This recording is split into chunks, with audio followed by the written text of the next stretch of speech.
어린 자녀들의 찬송과 예배를 기뻐하시는 거룩하시고 은혜로우신 하나님 아버지, 우리 사랑하는 자녀들을 예수 그리스도의 빛 가운데로 인도하신 은혜를 감사드립니다.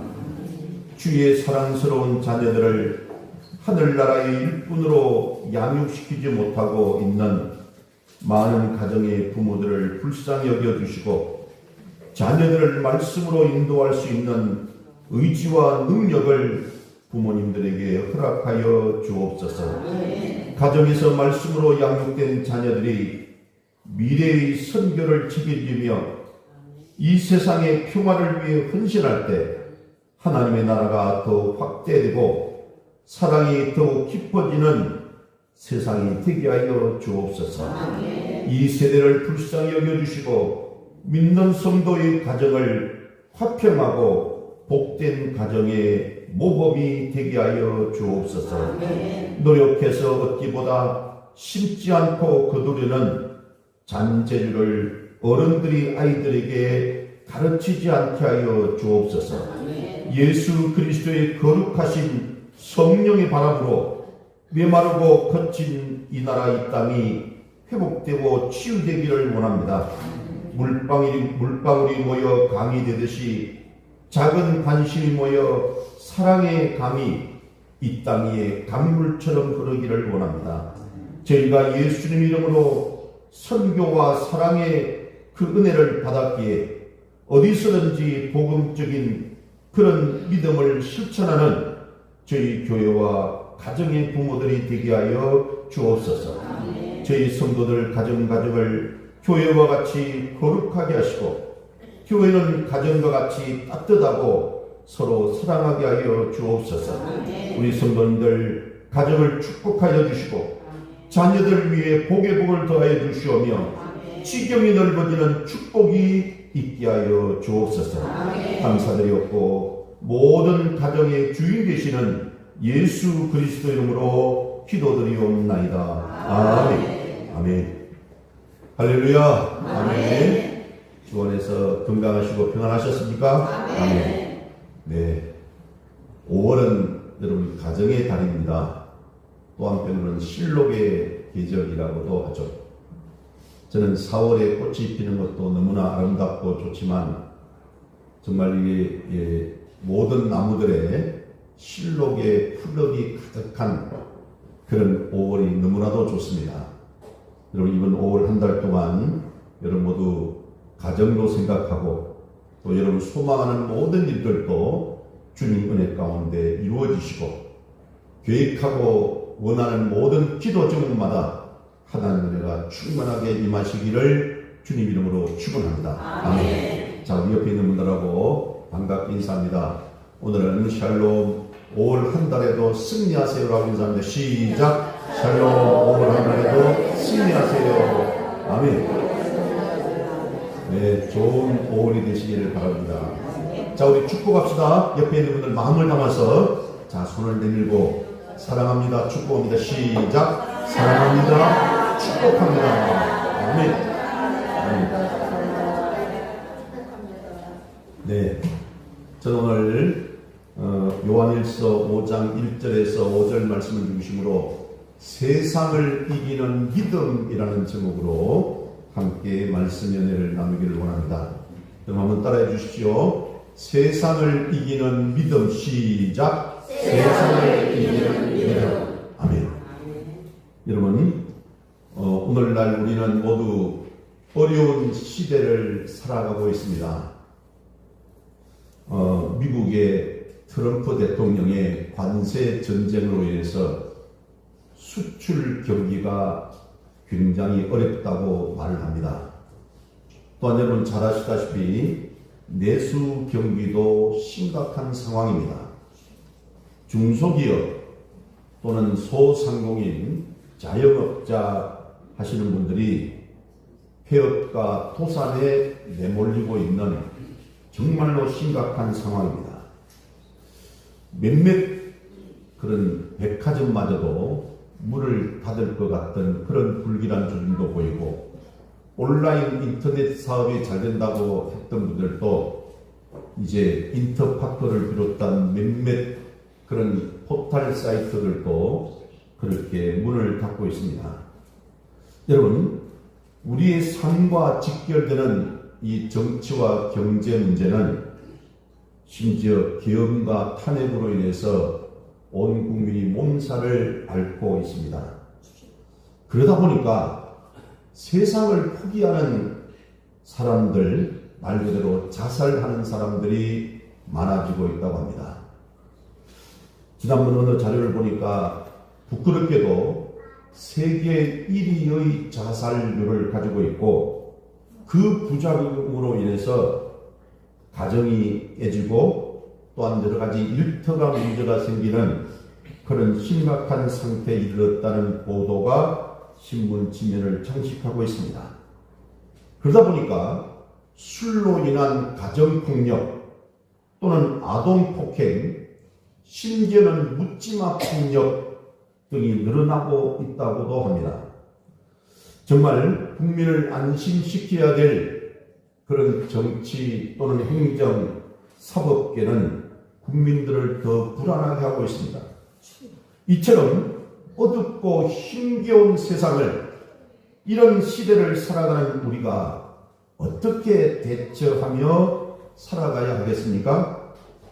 그에 대한 해답을 하나님의 말씀에서 찾는다면 저는 오늘 본문이 가장 적절할 것 같습니다. 여러분, 오늘 본문 요한일서 5장 4절 5절 말씀을 한번 더 읽어보겠습니다. 가능하실까요? 안 되나요? 우리 다른 시가 없었어요. 여러분, 우리 본문 한번 읽어봅시다. 자, 우리 신약성경 392쪽 요한일서 5장 4절에서 5절 말씀입니다. 시작. 무릇 하나님께로부터 난 자마다 세상을 이기느니라. 세상을 이기는 승리는 이것이니 우리의 믿음이니라. 예수께서 하나님의 아들이심을 믿는 자가 아니면 세상을 이기는 자가 누구냐? 아멘. 그렇습니다.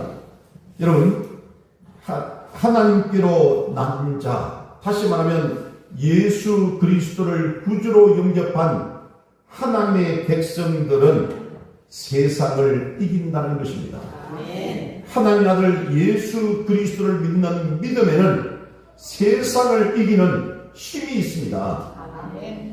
여러분, 저도 대학 다닐 때 그 활동을 했었는데, 한국 대학생 선교회라고 CCC라고 들어보셨죠? 그 CCC를 설립하고 학원 복음화를 위해서 평생을 살다 가신 고 김준곤 목사님이라는 분이 계십니다.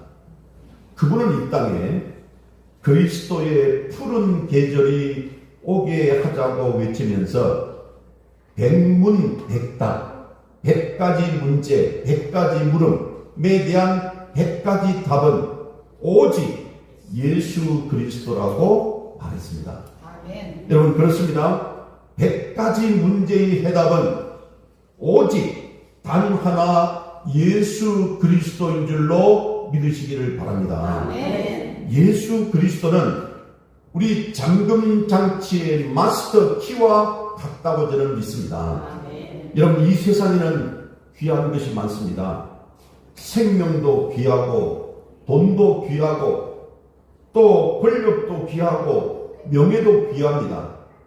그러나 이보다 더 귀한 것은 하나님을 믿는 믿음이라는 것을 여러분 확실하게 믿으시기를 바랍니다. 아멘. 하나님을 섬기는 믿음, 예수 그리스도를 구주로 섬기는 믿음이 이 세상에서 가장 귀한 보배인 줄로 믿으시기를 바랍니다. 아멘. 왜냐하면 이 믿음 안에 생명이 있기 때문에 그렇습니다.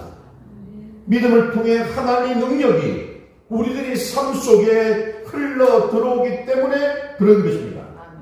그러면 믿음보다 더 귀한 보배는 없습니다. 믿음보다 더 강한 능력은 없는 것입니다. 믿음은 세상 풍파를 이기고, 세상 문제를 이기고, 마음의 상처와 육신의 질병을 이기는 대단한 무기라는 것을 믿으시기 바랍니다. 그래서 에베소서 6장 16절 말씀에 보면 제가 읽어드리겠습니다. 모든 것 위에 믿음의 방패를 가지고 이로써 능히 악한 자의 모든 불화살을 소멸하고라고 기록되어 있어요. 여러분, 어느 때나 누구에게나 역경은 있습니다. 고난이 있습니다.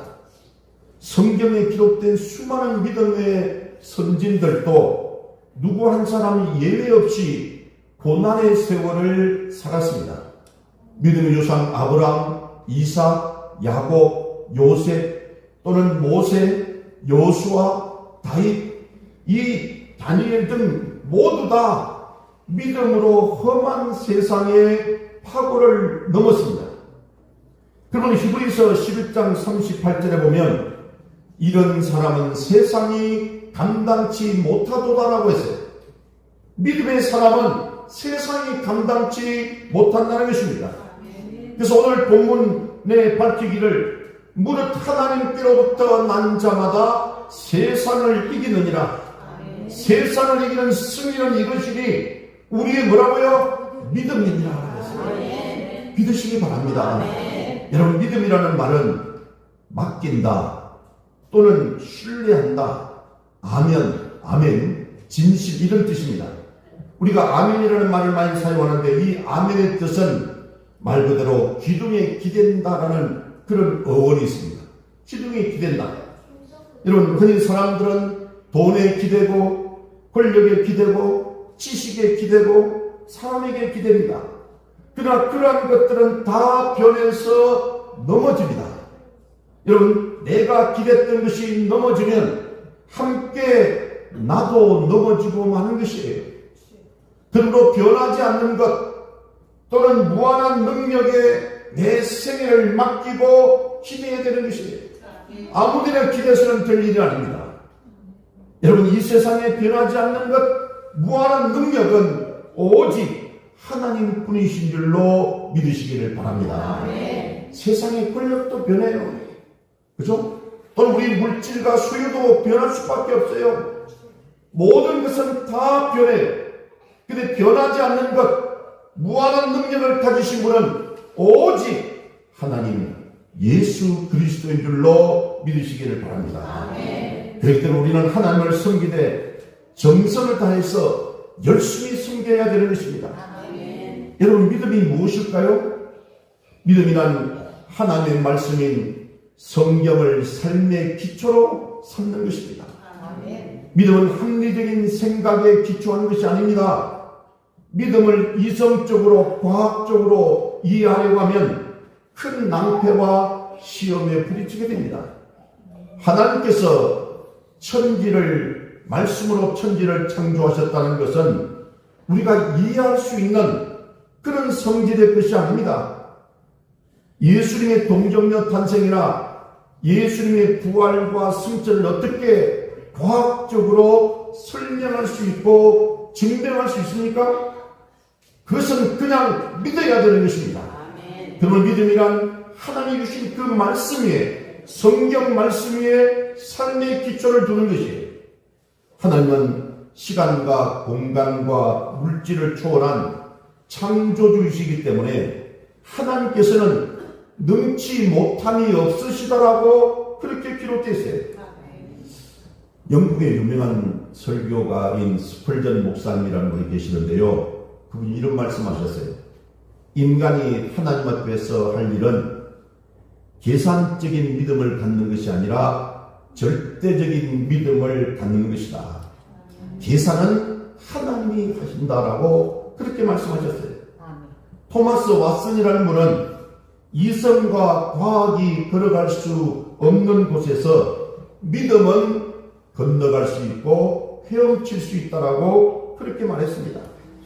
철학자요 수학자였던 파스칼은 하나님은 철학자의 하나님이 아니요 과학자의 하나님이 아니다. 하나님은 성경에서 가르친 대로 믿는 자의 하나님이다. 신앙은 이성을 십자가에 못 박는 것이다라고 그렇게 말했습니다. 이처럼 믿음이란 합리적 생각이나 무슨 과학의 기초하는 것이 아니라 하나님의 말씀, 이 성경 위에 바로 서는 것입니다. 여러분, 그러면 먼저 믿음은 느낌에 의존하는 것이 아니에요. 마음의 느낌은 항상 변합니다. 기분이 좋을 때도 있고 나쁠 때도 있고 평안할 때도 있고 불안할 때도 있고 가슴이 떨릴 때도 있습니다. 마음의 기분대로 사물이 움직이는 것이 아닙니다. 기분이란 자기 마음속에 일어나는 변화일 뿐 그 기분 때문에 환경이 좌우되는 것은 아니라는 것이에요. 그러면 믿음은 마음의 느낌을 의지해서는 결코 안 되는 것입니다. 믿음이란 하나님의 말씀 위에, 성경 말씀 위에 온전히 서는 것입니다. 그럼 믿음은 또한 감각에 의존하는 것이 아닙니다. 믿음은 감각을 극복하는 것이지 감각에 따라서 믿음이 좌우되어서는 안 되는 것입니다. 요한복음 11장 보면 여러분 잘 아시다시피 죽은 나사로가 다시 살아나는 기적이 기록되어 있습니다. 나사로의 여동생 마르다와 마리아가 예수님을 모시고 오라버니 나사로의 무덤가에 갔을 때 이미 나사로는 무덤에 들어간 지 4일, 나흘이 되어서 이미 썩은 냄새가 났습니다. 여러분, 시신의 썩은 냄새 여러분 경험해보지 못하면 잘 모르지만 저는 그것을 몇 차례 경험해봤습니다. 여러분, 눈으로 보아도 틀림없이 나사로가 죽은 지 나흘이 지났고 코로 냄새를 맡아보아도 썩은 냄새가 났습니다. 감각에 의지한다면 나사로는 이미 죽었기 때문에 도저히 살아날 수가 없는 것입니다. 그러나 예수님은 감각에 의지하지 않고 믿음에 의지하라고 명령하십니다. 마르다야, 내가 믿으면 하나님의 영광을 보리라 하지 않았느냐라고 말씀하십니다. 여러분, 다시 말해 믿음이란 감각에 의존하는 것이 아니라는 것이에요. 죽은 것을 분명히 보고도 살아날 것을 믿으라는 것입니다. 썩은 냄새가 나는데도 불구하고 네 오빠가 다시 살아날 것을 믿으라는 것이에요. 그렇기 때문에 여러분, 믿음은 감각에 의존하는 것이 아니라 감각을 극복하는 것이지 여러분 감각을 따라 믿는 것이 아닙니다. 좀 전에 말씀드린 스포전 목사의 말씀처럼 인간이 하나님 앞에서 할 일은 계산적인 믿음을 갖는 것이 아니라 무슨 믿음을 가져야 된다고요? 절대적인 믿음을 가져야 되는 것입니다. 의심하지 않는 거예요. 계산은 누가 하신다고요? 하나님이 하신 거예요. 여러분, 그렇습니다. 우리 믿음은 느낌과 감각에 의존하는 것이 아니라는 것을 믿으시기 바랍니다. 또한 믿음은요, 자신의 경험에 의존하는 것이 아닙니다. 여러분, 누가복음 5장 4절 7절 말씀에 보면 이런 말씀이 있는데요. 시간 관계에서 제가 읽어드리겠습니다. 시몬에게 이르시되 깊은 데로 가서 그물을 내려 고기를 잡으라. 시몬이 대답하여 이르되 선생님, 우리들이 밤이 새도록 수고하였으되 잡은 것이 없지만은 말씀에 의지하여 내가 그물을 내리리이다 하고 그렇게 하니 고기를 잡은 것이 심이 많아 그물이 찢어지는지라. 이에 다른 배에 있는 동무들에게 손짓하여 와서 도와달라니 그들이 와서 2배의 채움에 잠기게 되었더라 하고 했어요. 여러분, 이 말씀은 하나님을 믿는 성도들에게 세상을 살아가는 삶의 비결을 가르쳐주고 있습니다. 자신의 경험을 의지하지 말고 하나님의 말씀을 의지하는 것이에요. 여러분, 잘 아시다시피 베드로는 갈릴리 바닷가에서 평생 고기잡이를 해온 말 그대로 전문적인 어부입니다. 여러분, 어느 날 베드로는 밤을 새우면서 물고기를 잡았는데 한 마리도 잡지 못했어요. 날이 밝자 마침 그때 예수님이 그리로 오셨습니다. 예수님이 오시자 사람들이 구름대처럼 몰려들었어요. 사람들이 몰려오자 예수님께서 설교를 하실 수가 없었어요. 그래서 밤을 새운 베드로가 그물 씻는 것을 보신 예수님은 베드로에게 배를 잠시 빌리고자 하셨고 베드로는 배를 내어드렸습니다. 사람들이 접근할 수 없도록 바다에 조금 들어가서 그곳에서 그 언덕을 바라보면서 말씀을 다 전하신 후에 예수님은 베드로에게 바다 깊은 데로 가서 그물을 내리라고 말씀하셨습니다. 예수님이 이 말씀에 베드로는 당황했을 것입니다. 자신이 경험에 비춰볼 때 이것은 말도 안 되는, 도무지 납득이 되지 않는 그런 말씀이었기 때문입니다.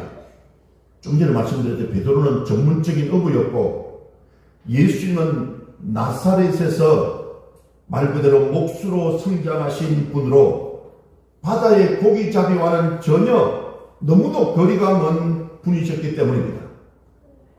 근데 물고기는 밤에 잘 잡히는 법인데, 아니 간밤에 밤을 새워서 수없이 그물질을 내렸지만 그 전문 어부인 베드로는 단 한 마리도 잡지 못했습니다. 밤에 잡히지 않았던 그 물고기를 밝은 낮에 그물을 내려 고기를 잡으라는 것이에요. 이것은 경험과 상식에 맞지 않는 이야기입니다. 그런데 예수님은 바다 깊은 데로 가서 그물을 내리라는 것입니다. 여러분, 이때 베드로의 선택과 행동에 대해서 성경 좀 전에 말씀 누가복음 5장 5절에는 뭐라고 말씀하냐면 시몬은 베드로군요. 시몬이 대답하여 이르되 선생님, 우리들이 밤이 새도록 수고하였으나 잡은 것이 없지만 무엇에 의지하여? 말씀에 의지하여 내가 그물을 내리리이다 라고 했어요. 자신의 경험을 의지하지 않고 주님의 말씀을 의지했다는 것입니다. 그러한 자신의 경험을 포기하고 주님의 말씀에 순종했다는 거예요. 그 결과가 무엇입니까? 여러분, 바로 뒤에 있는 누가복음 5장 6절 7절에 보면 이렇게 나옵니다. 그렇게 하니 고기 잡은 것이 힘이 많아 그 물이 찢어지는지라 이미 다른 배에 있는 동무들에게 손짓하여 와서 도와달라니 그들이 와서 2배에 가득 채우매 잠기게 되었더라. 너무 많이 쉬어서 배가 가라앉을 정도로, 그죠? 거의 잠길 정도가 되었다는 것이, 이처럼 믿음이란 무엇에 의지해야 된다고요? 말씀에 의지해야 되는 것입니다. 경험에 의지하는 것이 아니에요. 말씀 앞에서는 어떤 이성도, 어떤 느낌도, 감각도, 경험도 의지해서는 안 되는 것입니다. 믿음은 오직 말씀에 굳게 서는 것입니다. 하나님의 말씀은 나의 어두운 인생길에 빛이 되고 등불이 되는 것입니다. 캄캄한 밤을 밝혀 나의 갈 길을 인도하는 등불이 되는 것이에요. 사랑하는 여러분, 믿음과 함께 있어야 될 것이 있습니다. 제가 오늘 잠깐 4가지만 말씀 간단하게 드리겠습니다. 첫째, 믿음에는 기도가 함께 있어야 됩니다. 기도가 있어야 돼요. 여러분, 믿음과 기도는 동전의 양면과 같습니다. 기도 없는 믿음, 믿음 없는 기도는 비 없는 구름이요, 좀 심한 표현으로 안고 없는 찐빵이라고 말합니다. 여러분, 믿음이 없는 기도, 기도가 없는 믿음은 아무런 의미도 없고 가치가 없다는 것이에요. 예수님은 마가복음 11장 24절에서 이렇게 말합니다. 내가 너희에게 말하노니 무엇이든지 기도하고 구하는 것은 받은 줄로 믿으라. 그리하면 너희에게 그대로 되리라 하고 그렇게 말씀하셨어요. 믿음과 기도가 함께 있어야 무엇이든지 그대로 된다는 것입니다. 이 믿음과 기도는 세상을 이기는 열쇠가 되는 것이에요. 여러분 잘 아시는 빌립보서 4장 6절 7절에 이런 말씀이 있습니다. 아무것도 염려하지 말고 다만 모든 일에 기도와 간구로 너희 구할 것을 감사함으로 하나님께 아뢰라. 그러면 모든 지각에 뛰어난 하나님의 평강이 그리스도 예수 안에서 너희 생각과 마음을 지키시다. 아멘. 그렇습니다. 여러분, 말 그대로 기도하면, 말 그대로 하나님께 아뢰면 하나님의 평강이 너희 마음과 생각을 지켜주고 축복해 주시겠다는 말씀입니다. 믿음과 꼭 함께 있어야 되는 첫 번째는 뭐냐면 기도라는 것을 믿으시기 바랍니다. 두 번째는 뭐냐면 믿음은 말씀의 양식이 공급되어야 합니다. 육신이 생명이듯이 영혼도 생명입니다. 육신이 음식을 먹지 아니하면 힘이 없어 아무 일도 할 수 없는 것처럼 영혼도 영혼의 양식을 공급받아야만 힘을 얻어서 하나님의 능력을 제대로 활용할 수 있는 것입니다. 예수님 마태복음 9장 29절에서 말씀하시기를 너희 믿음대로 되라. 내 믿음대로 될지어다라고 했어요.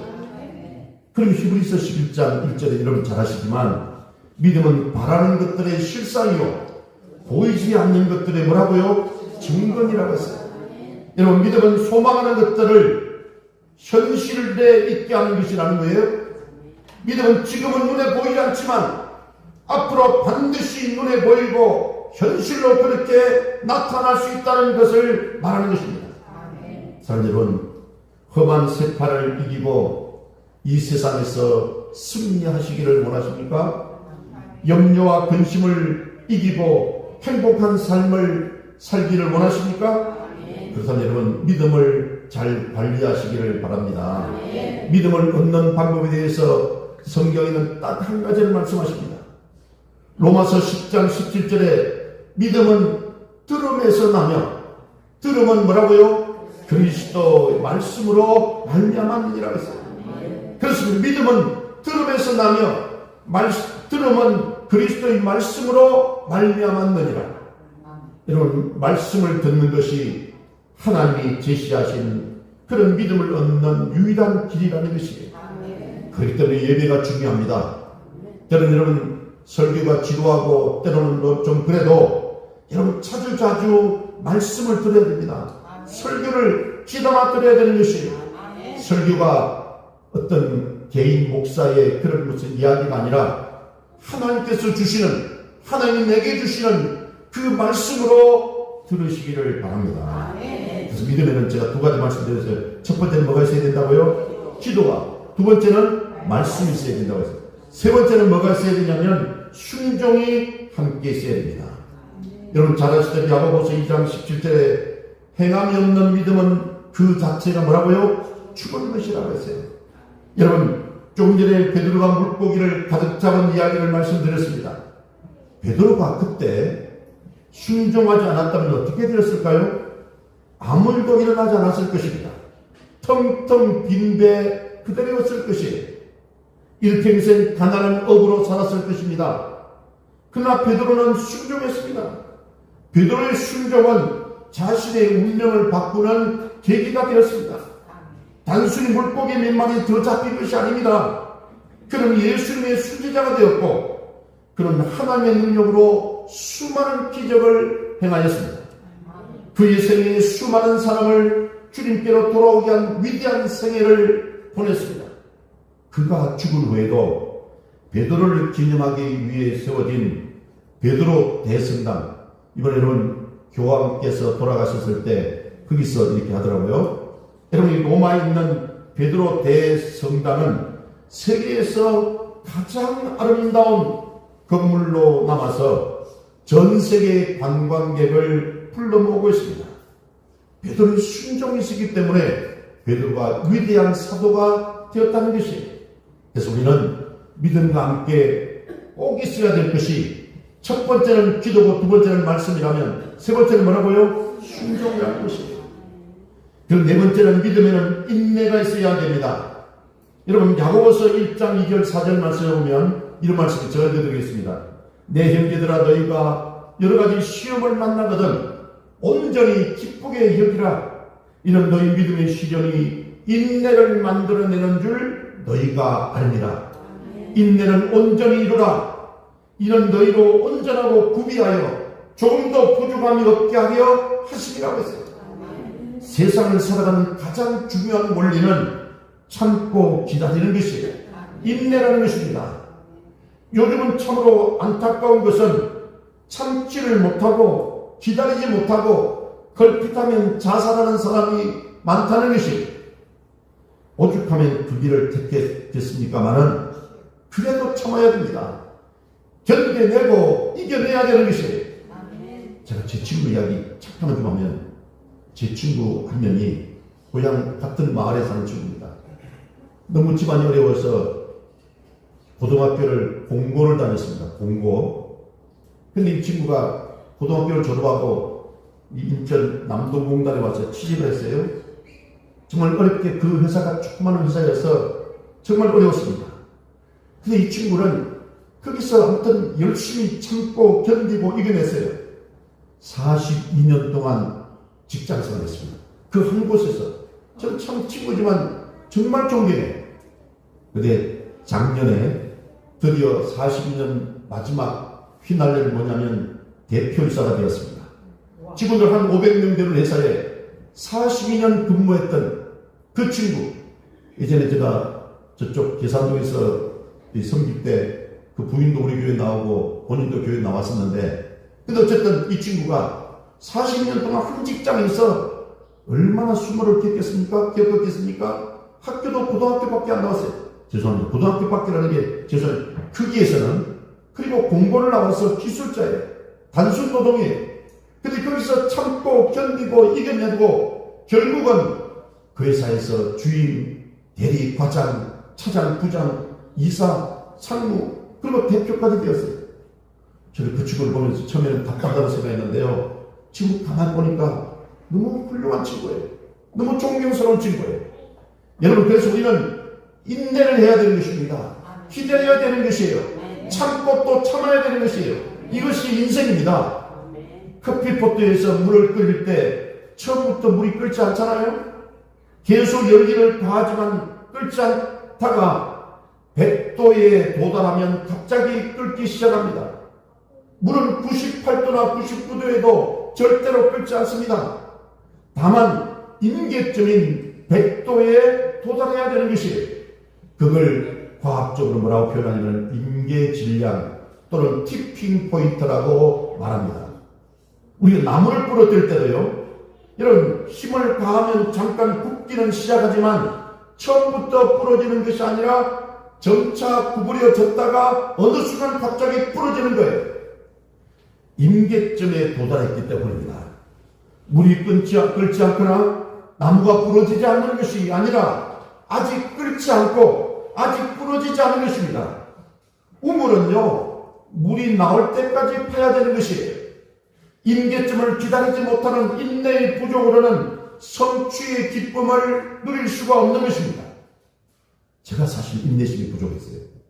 근데 요즘은 참고 견디는 것이 익숙해졌어요. 참고 견디니까 이겨지고 좋은 날이 올 것이라고 믿는 거죠. 실제 그렇고요. 여러분, 그렇습니다. 기도 생활과 전도에도 똑같은 원리가 적용됩니다. 많은 사람들이 중도에 포기하는 것은 임계점에 도달하지 않는 것을 불가능이라고 말합니다. 기도가 응답되지 않는 것이 아니라 아직 응답의 때가 되지 않은 것입니다. 여러분, 전도가 실패하는 것이 아니라 아직 때가 되지 않은 것에 불과한 것이 이야기하고 마무리하겠습니다. 위대한 영국의 정치가인 윈스턴 처칠은 국립묘지에 묻히지 않고 옛날 자신이 다니던 작은 교회 옆에 있는 그 교회 묘지에 묻혔습니다. 그분은 1943년 전시 내각을 수립하고 이 히틀러의 독일 비행기가 하루에 1000여 대씩 런던을 폭격할 때 그는 하루에 18시간씩 근무하면서 결국은 전쟁을 승리로 이끌었습니다. 그는 전쟁 중에 BBC 방송을 통해서 우리가 전쟁에서 이기려면 우리가 가지고 있는 피와 땀과 눈물밖에 바칠 것이 없습니다라고 전 영국군에게 호소합니다. 그 방송을 들은 영국군은 거의 항복할 수밖에 없는 그런 정말 절대절명의 위기 가운데 먹을 것도 3일밖에 없는 그런 양식을 가지고 그들은 그 말을 듣고 땀과 피와 눈물밖에 없다는 그 말을 가지고 우리가 여기서 포기할 수 없다 라고 하면서 보름이나 견디면서 싸워서 마침내 전쟁을 승리로 이끌었던 것입니다. 처칠 수상이 고등학교 다닐 때는 공부를 좀 못했던 것 같습니다. 낙제를 했던 사람이에요. 하지만 그는 제2차 세계대전 회고록을 쓰고 나서 노벨 문학상까지 받았습니다.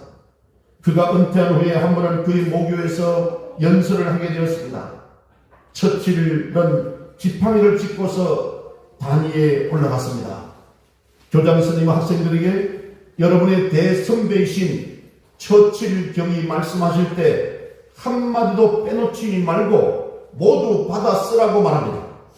처칠 경은 지팡이를 짚고 강단에 서서 두꺼운 안경 너머로 학생들, 그 후배들을, 까마득한 손자 같던 후배들을 한참 동안 응시하더니 다음과 같이 이야기하고 뚜벅뚜벅 강단에서 걸어 내려가 버렸습니다.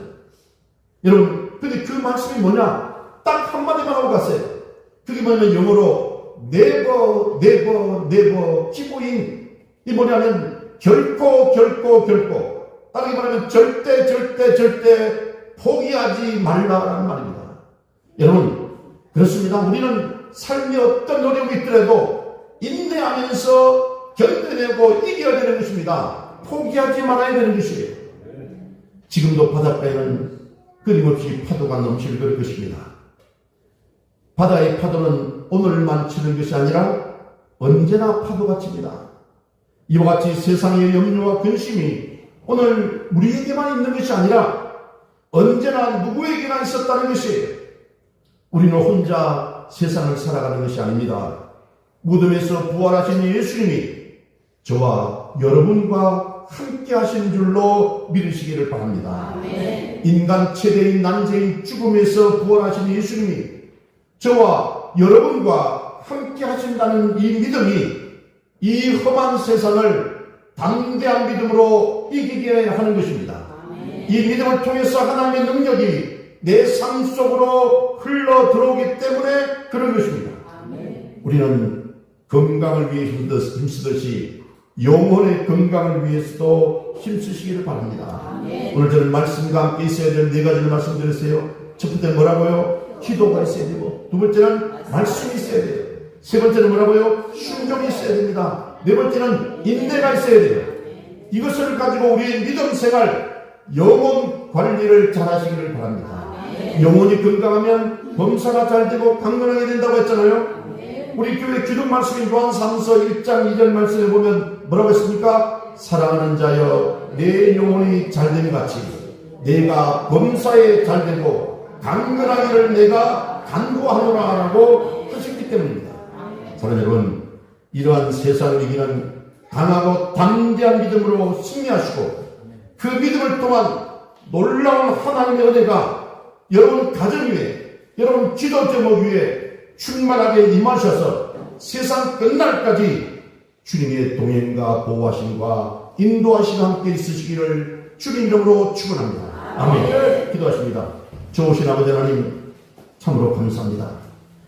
우리가 험한 이 세상, 염려와 근심이 너무나도 많고 잠 못 이루는 밤도 많지만 이 세상을 이길 수 있는 것은 우리의 믿음이라고 말씀해 주셨습니다. 그렇습니다. 부활하신 예수님이 나와 함께 하신다는 믿음이 이 세상을 이기게 하는 것입니다. 이 믿음을 통해 하나님의 능력이 우리 삶 속으로 흘러 들어가기를 원합니다. 그러기 위해서 기도로, 말씀으로, 순종으로, 인내로 우리가 영혼의 관리를 잘하고 신앙생활을 잘해서 믿음을 통해서 하나님의 놀라운 은혜가 우리 사랑하는 성도님들 삶 가운데 세상 끝날까지 함께하여 주시옵소서. 예수 주님 이름으로 기도드리옵소서.